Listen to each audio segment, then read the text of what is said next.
Well, things are getting pretty bad. Seems like more and more every day, doesn't it? It's just bad news. And right now, one of the things that I don't know what's going on in the world right now, but the global food supply seems to be in dire straits right now. With everything that's happening over in Ukraine, and that's what they call like the world's breadbasket. There's a certain part of Ukraine where a lot of grain comes from, and they're not able to farm, while they're dodging missiles and bullets. So, that's a big problem. We've had everything that's been happening since the pandemic, where, we've had the supply chain issues. So that backed everything up.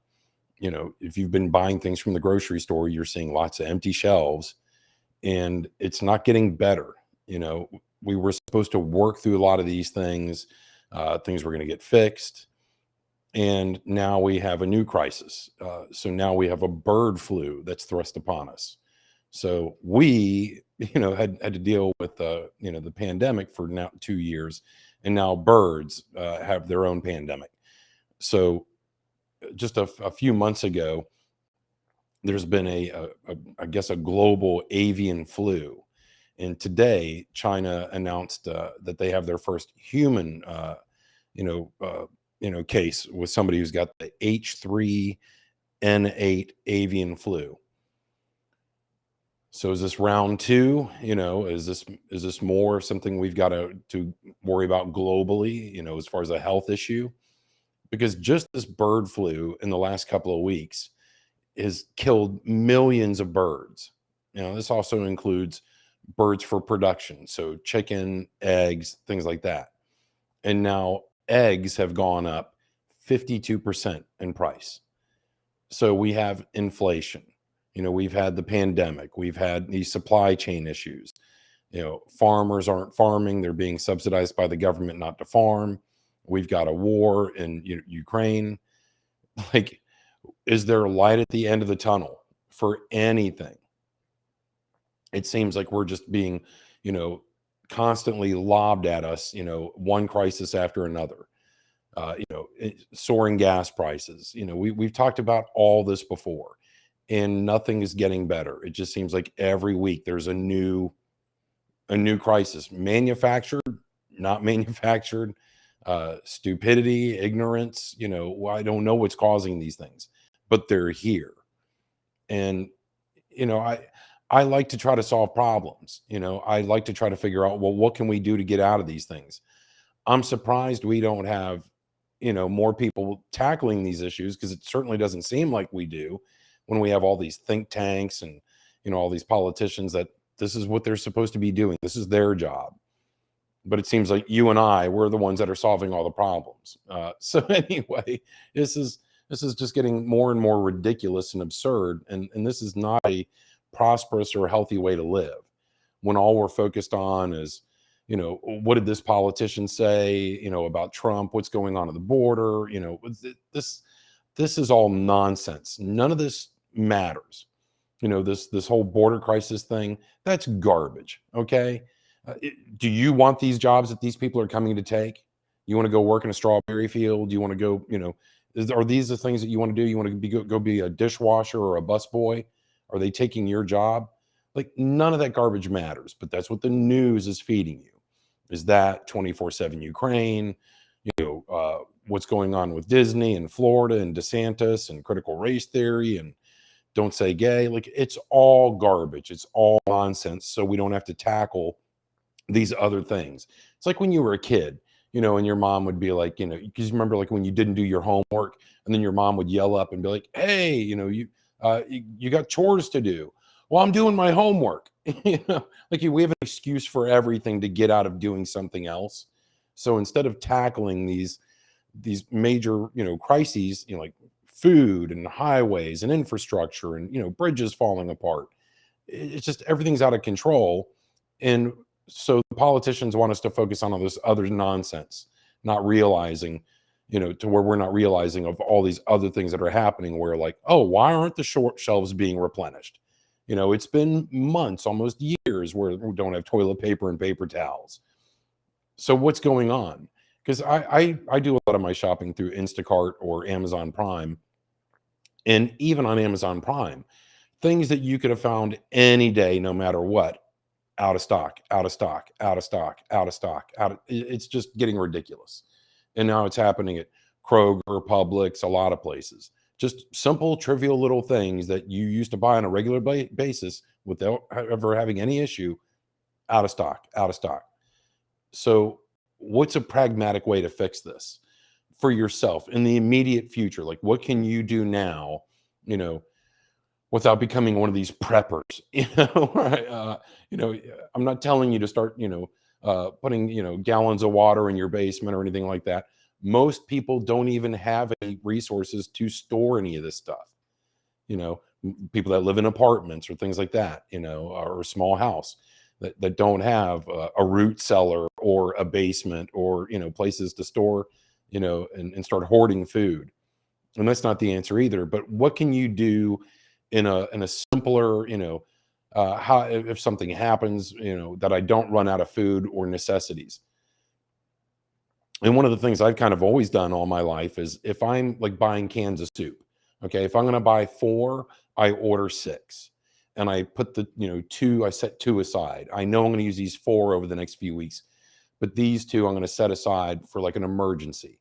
And I just kind of always shop that way. I don't know if that's because my grandma and my grandmother or my mom shop that way, but it's just something I've always done. Just buy a little excess because these things don't cost a whole lot of money. So like when I was young, if I was going to buy ramen noodles or something like that, you just buy extra. They're like pennies on the dollar. So to simplify things for yourself, that's something you can do now. Buy things at the store that will last in the pantry for quite a while, because I think some of these things last for a couple of years. I always buy mixed nuts with fruit in them, where it's like cashews, almonds, walnuts, and it's got like dried cranberries and cherries and banana, dehydrated bananas and things like that. And those are relatively inexpensive, and again will last you in a pantry as long as you store them in a cool, dry place. And usually your kitchen pantry is the perfect place to store these things. And they don't take up a lot of space. I mean, they're like little, 16-ounce bags, of mixed nuts and fruit. So you've got lots of protein, you've got lots of minerals, so if, and vitamins. So if these are things that you have to rely on, this will sustain you. It's got all you need. I mean, it might not be a sandwich or a steak or whatever, but these are good alternatives, to keep you and tide you over until things start to change. So that's something you can do in the immediate future. Is just like I said, if you're going to buy something, buy an extra or buy 2 more, and do that every time you shop. After a while, you'll look in your pantry and you'll be like, hey, I've got plenty of things in here. So, and you wouldn't do this with produce. I mean, of course, that's going to go bad. But like even frozen vegetables, as long as they're in your freezer, I think they kind of last indefinitely. So if you're buying a bag of peas, buy 2. When you use that, order more. Don't use that other one. You're saving that for a rainy day. So that's a simplified, pragmatic thing that you can do today, to take care of yourself and not have to worry about these supply chain issues. But then I think about like, what's the future hold if things are this bad now, where it's almost like the Dust Bowl back in the day, where there was just a crisis across the United States where nothing could grow. So if it feels that way now without the sandstorms and the Dust Bowl, it feels that way today. That's how bad things are. Because now it's more than just like truckers aren't, there's not enough truckers, or it's container ships that are backed up. It's stuff here in America. It's just produce that we can't get. So I tried to do some research, and like last Friday was Earth Day, and everybody was posting about stuff about Earth Day. But again, I like finding solutions. Like, how can we fix this thing going forward so we don't have these issues? And I saw this thing from the University of Buffalo has been working on a project, and I'll put the link to the site in here. I guess this is like 2016 or something, but they're called grow homes. And I'm thinking like, if I were going to build a house today, this is exactly the house I would build. Again, not having this prepper mentality, don't need to build a bunker in the ground or any of that kind of nonsense. but just how do you sustain yourself? You need a roof over your head, so you need shelter, so you need a good shelter, and you need to be able to have food. And some simple ways to do that is something like this. So these are called grow homes. And this is, like I said, a project by the University of Buffalo. And I'll put the link down below where it gives you more details. But these are like modular homes. And we've seen recently where people are turning old containers into like a manufactured home, and they look really nice. They look really cool. And tiny homes was a thing a few years ago. People were living in converted school buses. So this would be a way to have your house, so you have what seems to be the wooded part, or the wood structure is where you're living. That's your domicile. And then above, you've got solar panels, you've got water reclamation. So you can see from like the storm drain system, you're capturing any rain that seems to be going into these barrels in the back. So I would assume you would have two. One would be potable water that you would use for drinking, and things like that, showering. And then the other would be for like the toilet, things like that. And then another system probably, for how do you water your plants that you're growing. So so what it is, it's like I said, a modular home. And you've got solar panels for electricity on the roof, but then inside, part of it is a greenhouse. So you're able to grow your own produce. And I don't know how big you could make this. Is You could make it as big as you want. You're not going to have to worry about critters or anything like that getting inside, and rabbits and deer and things like that. So have half your house be a greenhouse where you're growing, tomatoes, lettuce, you know, could you do corn, soybeans, broccoli, asparagus, cucumbers? I think it's limitless as to what you can grow in here, as far as what a greenhouse would do. So that would be for the future, I would think, a really good alternative to like what a modern house is today. Everybody wants the 2,300 square foot home, 2 stories, white picket fence, 2-car garage. And when you have all that, what are you doing with your front and backyard? Trees, shrubs, and it just looks beautiful. Okay, well, if that's all you care about is how beautiful your home is, you're not looking at the bigger picture. Because this was rural America not that long ago. People grew corn in the backyard. They had a cow. They had a sheep. They were able to sustain themselves. When we didn't have grocery stores on every market back in the day, and I'm not talking that long ago. And a lot of people in rural America and the rest of the world still live like that. Where they have chickens, so they're getting their own eggs, they're getting their poultry. They have, a couple of head of cattle, some sheep, and that's where they're getting their milk and dairy products, and they're making their own cheeses.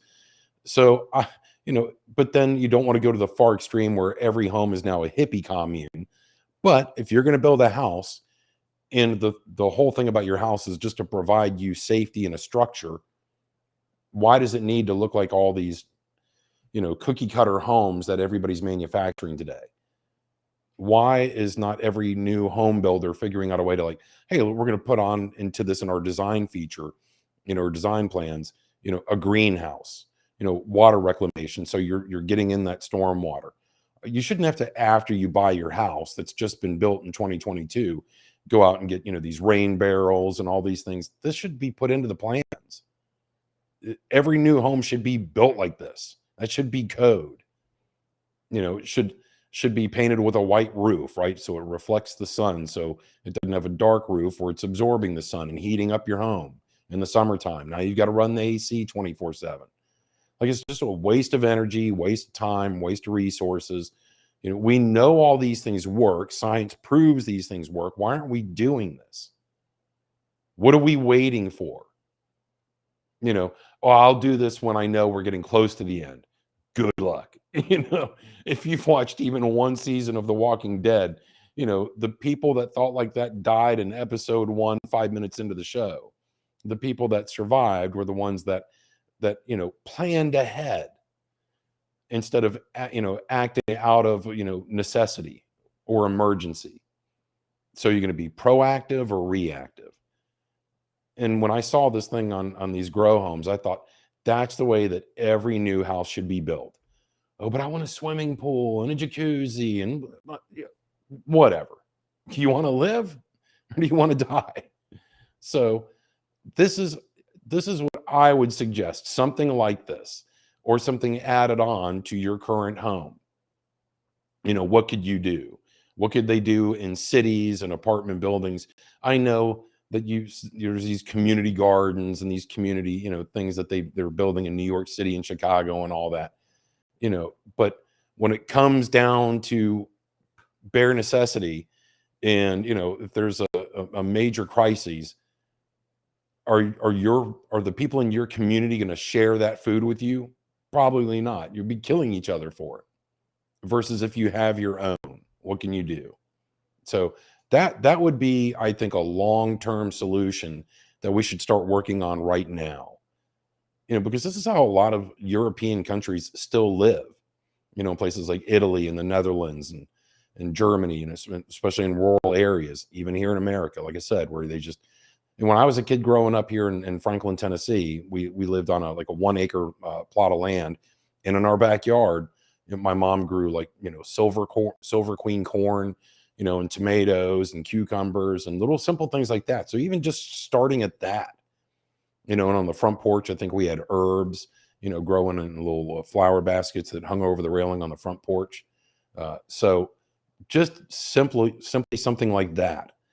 Is that the difference between life and death? Because when I look at some of these other news sources that talk about this food crisis, they attach it to the Great Reset, and this is the Bilderbergs and the Rothschilds are all doing this intentionally. And I'm like, okay, or is it just that this is what's happening because of coming out of the pandemic? And the bird flu is not new. This happens every couple of years, but this one seems pretty bad. And then there's a few stories where there's been food processing plants, like 14 of them that have had major incidences over the last, year or something like that, like 14 in the last year. And recently, 2 airplanes flew into 2 separate General Mills, plants, one in Georgia and one in California. So again, all these things that you can't foresee, are happening and affecting our food supply. And what are we doing to make sure that, we're protecting ourselves for the future?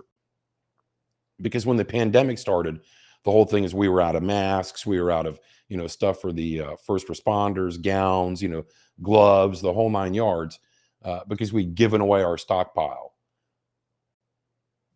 Not a lot of foresight there, I guess. So, what can we do now, and what can we do down the road to start fixing these things so we don't have to freak out anytime something happens? I don't know. What are your thoughts? Do you have any ideas? Do you have any suggestions? What would you do? And what are you doing right now? Are you saving food? Are you storing food? Are you growing your own food? What are your options, and what are you doing? Or are you just going to bury your head in the sand and pretend like none of this is happening? And then whenever, a catastrophe does occur, you're freaking out. I don't know. Tell me what your thoughts are. Leave a comment down below. And again, if you enjoy my content, please make sure to hit the subscribe button, and make sure you give me a super like if you can. All right. Have a wonderful day. Take care of yourself, because it seems like it's up to us right now to look after us. So have a wonderful rest of the day, and we'll talk to you next time.